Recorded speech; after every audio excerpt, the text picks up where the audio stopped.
Hey y'all, maybe you can help me troubleshoot my sunflower van that won't turn over. I'm not hearing a solenoid click, although I don't have help to turn it over and listen from in here, but I think I would hear it. And so I've narrowed it down to some potential problem areas. One is this, I don't know if this is, I thought it was a starter solenoid, but it's not, I don't think. I don't know if it's an ignition sensor, something like that.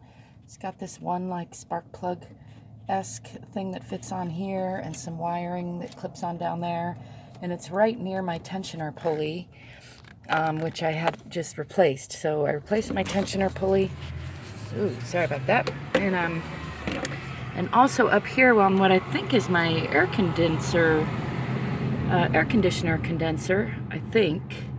Although it could be, I'm pretty sure that's what that is. I think my power steering is the one down there. In any case, you see these wires here. They were kind of ground together, and behind this pulley, which the belt goes on, which had come off and ground. You can see some pieces of my belt got shredded up in there, so it was pretty ground up in there. And I don't know exactly what those wires, if that's a crankshaft sensor, which seems like a weird place for it, is why I'm confused, or something else. So I'm hoping that maybe one of you knows what that is. So my serpentine belt busted, but before it busted, it basically wrecked this idler pulley and even bent the metal a little bit. So it was really in there, like wreaking havoc.